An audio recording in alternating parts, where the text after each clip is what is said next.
다 얘기 끝난 것 같은데 하나 더 남아있어요. 그래서 우리가 양도 차익을 계산해내는 방법은 양쪽 다 취득 당시와 양도 당시 실거래가를 할 수 있다면 실지 거래 가액에 따라서 양도 차익 계산해서 모른다 라고 한다라면은 둘 중에 하나를 모른다 라고 한다면 이때는 추계결정이라는 방식을 통해서 양도 차익을 계산해 가게 됩니다. 사실 이게 끝이에요.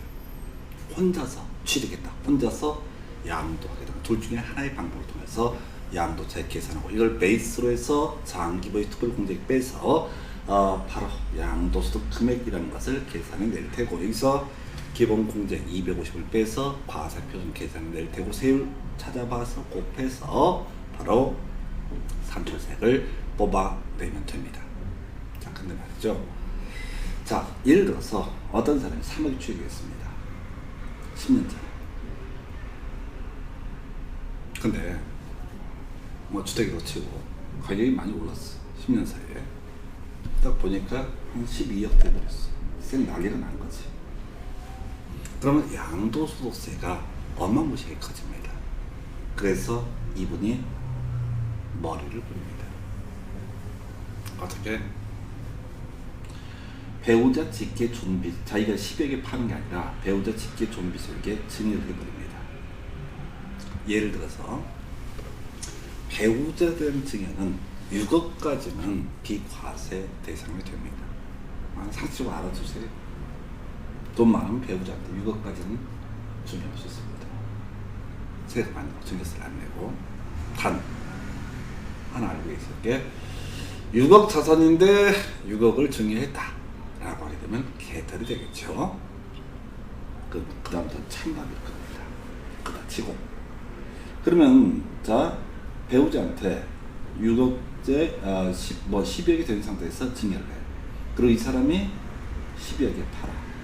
이런 식으로 가게 되면은 증여를 받은 사람은 예를 들어서 12억의 증여를 받았다 하십시다. 양도세 냈다, 증여세 냈다 하십시다. 그러면은 10억에 받아서 10억에 팔게 되면은 양도세가 제로가 돼요. 증여세 좀 내고 이렇게 탈세할 수 있어요. 그래서 그런 사람이 있었다는 얘기지. 세법에서는 특례 조항을 두게 됩니다. 2월 과세라는 개념을 만들어내요. 이렇게 증여하고 양도하고 이런 식으로 세법을 피해가려고 했을 때 웃기지 마라 라고 하는 조항이 있어요. 자, 그래서 설명을 드리겠습니다. 먼저 원래는 증여를 받았던 상속을 받았던 취득 당시 가액 하고요. 모르면 이제 아까 매감 환기 이런 식으로 계산한다고 그랬어요. 그 다음에 이 사람이 팔았을 때 양도가 정해지죠. 예, 뭐 그런 식으로 해서 양도 차익을 줄이고 그리고 소득금액도 줄일 테고 과세표는 줄여서 양도소득세를 회피한 사람들이 있다 보니까 우리 세법에서는 소득세법에서는 특례 조항을 둡니다. 뭐라고 두냐? 배우자 직계 존비속으로부터 증여 받은 자산을 5년 내 양도할 때는 양도 차익 계산을 단순하게 취득 당시 가액과 양도 당시 가액이란 이런 식으로 처리하지 않겠다. 이게 이제 문제 쉽게 구성하면 5년 이내 양도하는 경우입니다. 배우자는 직계 존비속으로 증여받은 다음에 6년, 7년 차에 양도한다라고 하면은 이것은 양도소득세를 회피할 수단이 아니라고 보는 거예요. 그래서 이때는 일반적인 방식에 따라서 양도 차익을 계산해 갑니다. 지금 문제는 증여받은 사람이 배우자 직계 존비속으로서 증여받은 사람이 5년 내에 양도한다. 얘는 확률상 양도소득세를 회피하려고 하는 자입니다. 이때만 이 조항을 적용을 하게 됩니다. 그래서 양도소득세 계산 방법 그럼 순서 항상 자금과 자금과 이렇게 가야 될 테고 먼저 양도 차익이라는 것을 분석해 봅니다. 양도 차익이라고 하는 것은 어떻게 계산하냐면 양도 가액은 맞죠. 지금 팔았으니까 증여받고 5년 내 배우자 직계 존비속으로부터 증여받고 5년 내 양도한다면 양도 가액은 확인할 수 있습니다. 그 다음에 취득가액, 증여받을 당시의 가액이라고 생각할 수 있어요. 증여받은 후에 개조 등을 통해서 들어간 비용, 자본적 지출액. 양도 과정에 소요되는 비용, 양도 비용. 이렇게 세 개를 묶어서 필요 경비를 양도가에서 빼게 되면 양도 차익이 됩니다. 그럼 너무 쉽지. 그래서 통해. 그럼 이때 취득가액을 어떻게 계산할 거냐? 취득가액은요, 증여했던 증여자가 취득할 당시 가액을 기준으로 판단을 하게 됩니다. 그러니까 이 사람이 10년 전에 3억에 취득을 했어. 그리고 지금 12억에 증여를 받았어. 뭐 증여세 낸다 하십시다. 그러고 나서 12억에 양도. 그러면 양도소득세는 제로가 되겠죠. 이렇게만 단순하게 가면은 이렇게 인정 안 한다는 얘기입니다. 이 사람만 증여받은 후 5년 이내에 양도를 했다라고 한다면 이 사람의 취득가액은 증여받을 당시 가액이 12억이 아니라 3억을 기준으로 해서 다 취득가액을 인정을 하겠다. 그럼 취득가액이 작아지면 작아질수록 양도소득세는 커지겠죠. 그래서 증여했던 배우자 직계존비속이 취득할 당시의 가액을 취득가액으로 인정합니다. 끝. 나머지는 다 부차적인 얘기예요. 이 양도 차익 계산은 제일 이슈가 되는 게 자본적 지출액 양도 비용은 큰 비중을 차지하지 않고요. 대부분의 경우에 취득가액이 가장 큰 비중을 차지하거든. 그래서 3억을 뭘로 삼는다? 바로 취득가액으로 인정한다. 이걸 문장으로 표현하게 되면 증여자의 취득 당시의 가액이라고 하는 것을 바로 본다. 취득가액으로 인정한다. 끝났어. 자, 갑이 3억에 취득했습니다. 10년 전에. 그리고 자, 올해 갑에서 을로에 증여가 이루어지고 올해 이 평가액이 12억이다 라고 한번 해보겠습니다. 그래서 을이 이 문제의 부동산을 5년 되기 전에 병에게 양도했다고 하십시다. 그러니까 상식으로 가야 돼요. 갑이 세금 냅니까? 을이 세금 냅니까? 아니, 당연히 양도했던 사람이 세금을 내야 되는 거지. 다만 이 을이 취득할 당시의 가액을 12억을 취득가액으로 인정한 것이 아니라 증여했던 증여자가 취득할 당시의 가액이라고 하는 것을 뭐로 인정한다? 취득가액으로 인정을 하게 된다. 그리고 일정한 계산식에 따라 나오는 양도소득세를 을이 신고 납부를 해야 된다라는 의미로 적용이 됩니다. 나머지 쟁점 설명 드릴 거예요. 그러나 여기서 제일 핵심 이슈는 지금 양도하신 분이 어떻다? 양도세를 낸다. 이 틀만 놓치지 않으면 됩니다. 자, 그래서 이제 필요경비, 취득가액은 이미 설명드렸고 나머지 자본적 지출과 양도 비용 얘기가 될 텐데요. 자, 수증자, 증여받은 사람 얘기입니다. 이번에 양도했던 을을 얘기합니다. 이 사람이 증여를 받을 때 증여세를 냈다면 이 부분은 여기는 명시하고 있지 않지만 필요 경비에 산입한 것으로 계산을 합니다. 그럼 해석하면 이 사람 을이라는 사람이 증여받을 때 만약 증여세를 5천만 원을 냈다라고 한번 전제를 해보겠습니다. 그럼 취득가액은 얼마가 될 테고 3억이 될 테고 그 다음에 양도가액은 뭐 10억이라 하십시다. 근데 필요경비 범주에 5천만 원을 포함을 시켜준다 이런 의미예요. 20년간 한 번 나왔던 주장입니다. 몰라도 다 볼 때 주장이 없었던 사안이에요. 그 다음에 이제 취득한 시기, 양도 시기. 이게 뭘 의미하냐면 제가 얘기했죠. 우리가 장기 보유 특별공제 뒤에서 공부하십니다. 얘는 그 자산 취득하고 3년 이상 보유했을 때 장기 보유 특별공제라고 하는 혜택을 받을 수가 있습니다. 그러니까 이때 증여자가 취득했던 시기를 기준으로 해서 장기 보유 특별공제 등을 판단을 하게 됩니다. 그리고 세율도 보유 기간이 길어지면 길어질수록 작아지거든요. 그래서 딱 한 가지만 기억하시면 좋겠다. 배우자는 직계 존비속으로부터 증여받아서 5년 내 양도하는 이분은 양도소득세를 내야 되는데 양도소득세를 계산해내기 위해서 취득가액, 증여자가 취득할 당시의 가액을 기준으로 판단하고 나머지 장기부의 특별공제라든가 또는 기부 뭐 이런 것들은 세율 이런 것들은 당연히 증여자가 취득할 당시를 기준으로 판단을 하게 된다 이런 겁니다. 그래서 이게 사례로 한 10여 년 전에 출제가 됐던 적이 있어요. 근데 요즘에는 오히려 사령이라는 걸 잘 안 내고요. 이런 걸 냅니다.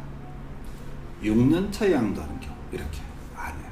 5년 이내 양도하는 경우만 소위 2월 과세라고 하는 것은 갑이 원래 내야 되는데 을이 낸다.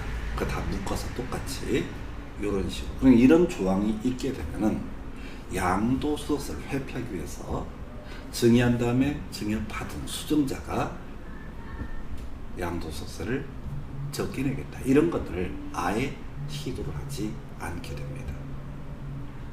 이게 소위 2월 과세 관한 개념이 되게 됩니다. 좀 특이한 개념이죠.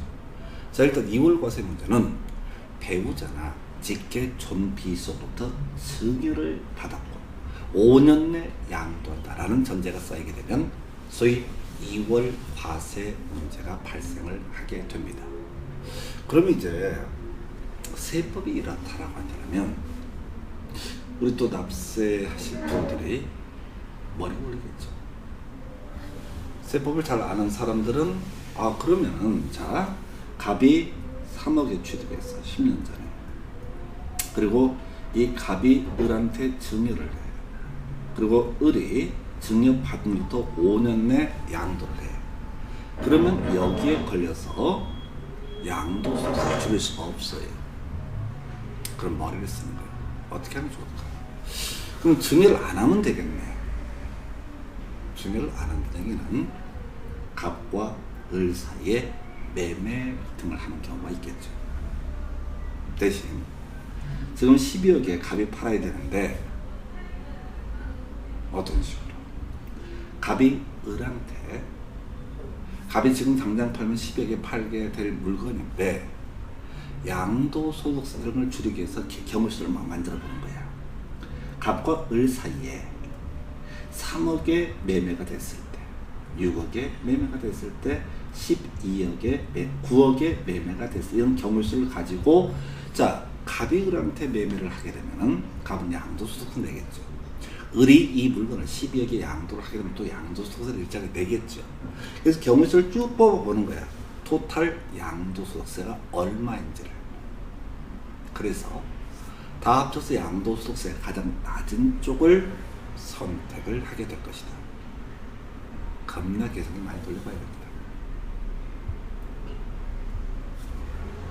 그런데 그렇게 해서 계산기를 돌려서 가장 낮은 세액을 소위 양도소득세로 내는 경우가 있었겠죠. 그래서 우리 세법에서는 이런 종을 둡니다. 부당행위 계산 부인이라는 개념을 만듭니다. 세법상 세금을 적게 내기 위해서 부당행위를 하게 되면 불법은 아닙니다. 부당이라는 것은. 그러면은 그거 없는 걸로 치겠다라고 하는 것을 부당행위 계산 부인이라고 얘기를 합니다. 그러면 이렇게 이 부분을 설명합니다. 특수관계인과의 거래 중에서 기준점 시가입니다. 시가 기준으로 거래가의 차익이 시가의 100분의 5 이상인 경우, 즉 12억짜리 물건인데 만약에 9억의 거래, 매매를 했다라고 한다면 이때는 시가를 거래가액으로 본다라고 이렇게 되어 있습니다. 또는 시가와 거래가액의 차익이 3억 이상일 때 금액이 뭐 100억짜리, 200억짜리 이런 매물이라고 했을 때 양도소득세가 어마무시하겠죠. 금액이 크니까. 그러면 4% 딱 하면서 장난칠 수 있다는 거예요. 만약에 100억짜리 물건에 200억이라고 하십니다. 200억짜리 물건에 5%는 얼마가 된다? 10억인가요? 10억. 그러면은 자 100분의 5 이상은 아니라 100분의 4.99. 그래서 9억을 싸게 사고 팔아. 그럼 그만큼 또 양도소득을 줄일 수 있거든요. 그래서 우리 법에서는 자 3억 이상이거나 시가 기준 거래가격이 3억 이상이거나 다운기업서 업계에서 다 해당이 될 겁니다. 법에서는 다운업을 얘기하지 않기 때문에 5% 이상이거나 3억 이상이 되면 그 5% 이상의 금액이라든가 3억 이상의 금액을 거래가격으로 보는 것이 아니라 시가를 거래가격으로 본다. 자, 그래서 이때 특수관계인과의 거래라고 하는 것은 배우자 직계 존비속을 포함을 해서 좀 더 넓은 개념이야. 사촌 형하고 거래하는 경우도 있을 수 있잖아. 세금 아끼려고. 이런 식으로 하다 보면 이게 몇 억씩 세이브할 수 있단 말이야. 그래서 양도세 계산의 특례로서 이유를 봤어요. 배우자 직계 존비속에서 증여받은 자산을 5년에 양도하게 되면 양도한 사람이 양도소득세를 내야 하는 것과는 별개의 문제로 취득 시기 등은 원자를 기준으로 증여했던 분이 취득할 시기와 가액을 기준으로 해서 양도소득세를 계산을 하게 된다. 한편 시가 기준 5% 이상 또는 3억 이상의 경우에서에 걸리게 되면 그들이 이건 이제 매매 등을 장난할 때 매매 등의 이름으로 하는 거야. 그 매매 가액을 거래 가액으로 보는 것이 아니라 시가를 거래 가액으로 보게 된다. 이렇게 해석합니다. 그래서 이게 이제 이름하여 양도차익 계산의 특례 등에 관한 그런 개념이 되겠습니다.